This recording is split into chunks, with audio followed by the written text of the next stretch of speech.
Hey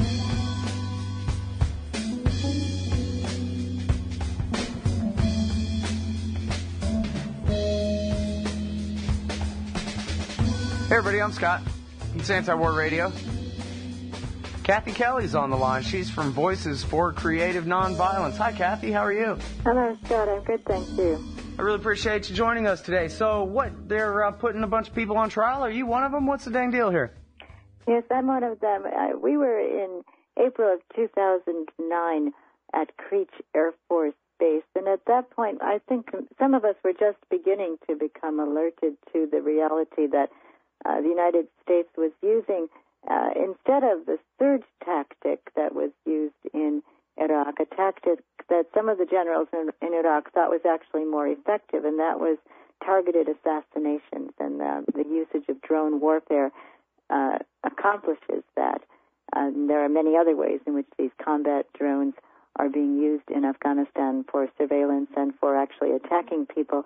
And we realized that Creech Air Force Base was the central place where the Predators and the Reapers were being used in training so that people could, in faraway places like Afghanistan, lift the drones off the runways in, say, Bagram Air Force Base, and then as soon as they were airborne, the air personnel at Creech Air Force Base would operate them. So we stayed outside of the base for about 10 days with signs, and it was very obvious that we were there for a purpose, and that it had even been announced in the newspaper the morning of our action that we planned to enter into the base to deliver a letter and some bread and water, just to hope to initiate some dialogue with people inside the base.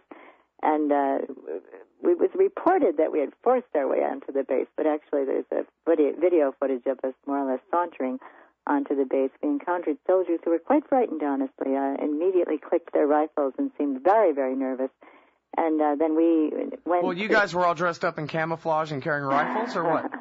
No, we looked like the usual suspects. We immediately then either sat or knelt down and then carried on a dialogue for, I think, an hour or more with the soldiers and with policemen who came from Las Vegas to arrest us, and we were held overnight in a county jail. And charges were dropped, but then they were reinstated. I have a hunch that maybe they'd like to create a deterrent, and so we now have a trial on September 14th, and we're quite fortunate in who the defendants are, actually. I mean, it's inclusive of people who are themselves just some of the finest people walking on this planet, really. Louis Vitale, a Franciscan priest, and Jerry Zawada, likewise a Franciscan, John Deere, who crisscrosses the country speaking about peace and nonviolence, Steve Kelly, a Jesuit priest who's done 6 years in prison already for disarmament actions and faces more charges, Megan Rice, the same former prisoner of conscience at the School of the Americas. I mean, I can go on and on with this very fine listing of people, but we also have as expert witnesses Ramsey Clark, former U.S. Attorney General, Bill Quigley, the Center for Constitutional Rights legal director, and Colonel Ann Wright, who actually opened up the U.S. Embassy in Afghanistan before she resigned her post in 2003. Well, you know, that's very interesting. I just had an idea, and maybe it's ridiculous, but what if you found like a really good right-wing lawyer to join in as one of the expert witnesses as well, somebody like Bruce Fine or something, who can get up there and make an argument to protect you from the right flank? Well, you know, this may sound a little crazy, but we're representing ourselves.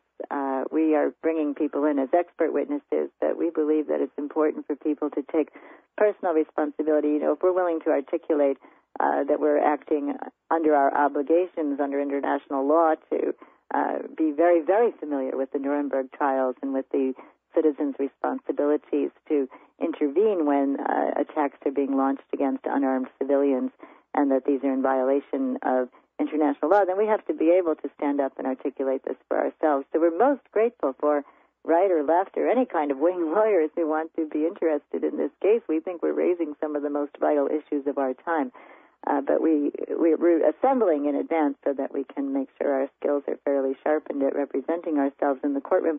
And actually on June 14th of this year, I was surprised with the witness against torture trial that a number of us participated in D.C. We were all acquitted. Yeah, isn't that nice? Occasionally the independent third branch of government, so-called, will stand up for citizens against the executive branch. Well, Occasionally. I would also call your listeners' attention to a very important case that occurred in Ireland when an Irish jury acquitted 5 activists who had done quite a bit of damage to a U.S.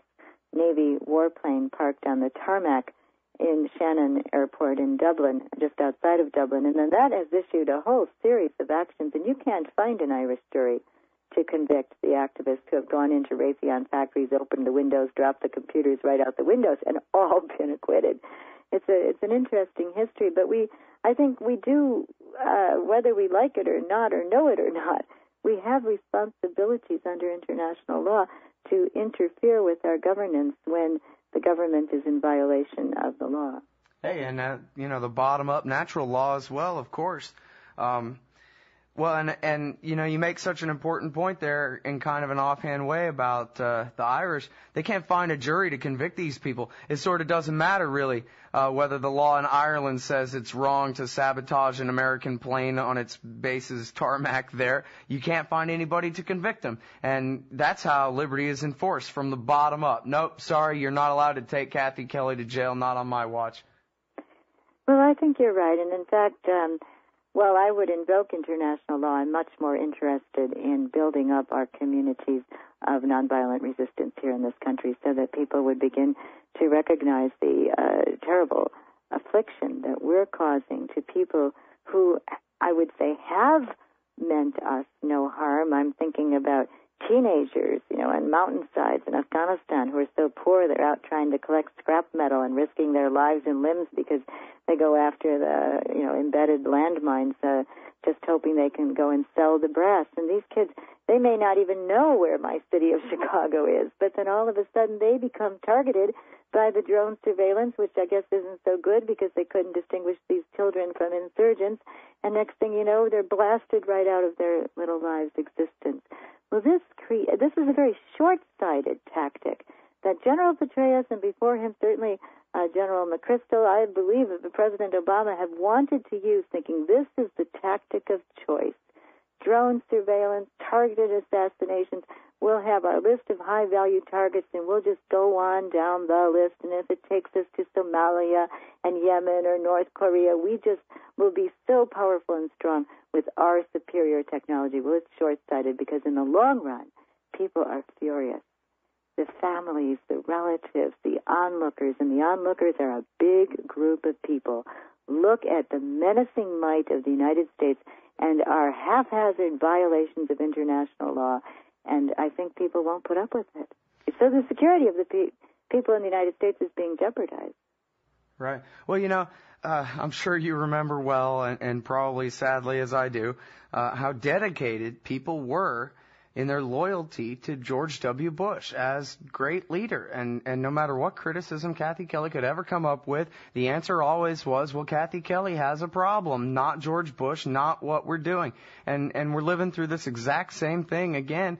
I just met a nice guy here in L.A. last night, friendly guy. We were hanging out talking, and he had no idea that Barack Obama wasn't really getting outside of Iraq, but was leaving 50,000 infantry men and even more mercenaries and contractors. He had no idea that Barack Obama had expanded the war by, I forget how many dozens of divisions in Afghanistan, and expanded the drone strike war and covert war in Pakistan, as well as Yemen and Somalia. He just had never heard of any of these things. He's still under the impression that, Barack Obama, the speech giver candidate that he bought into a couple of years ago, just must be doing things right, sort of in the same way that Saddam must have done 9/11, or else why are we attacking him, kind of thing. People still think Obama's great. It's going to take till New Orleans drowns again or something for people to snap out of it. Kathy?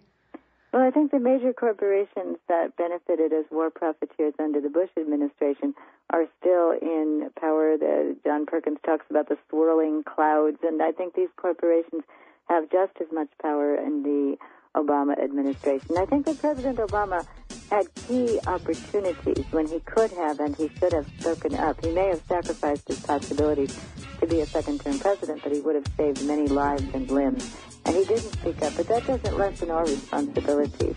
All right, I'm sorry, we got to leave it there, Kathy, but it's Voices for Creative Nonviolence. Kathy Kelly, good luck to you at your trial. Here's hoping for your acquittal, and we'll talk to you soon. Thanks again. Thank you, Scott. Take care now. Antiwar Radio. We'll be right back.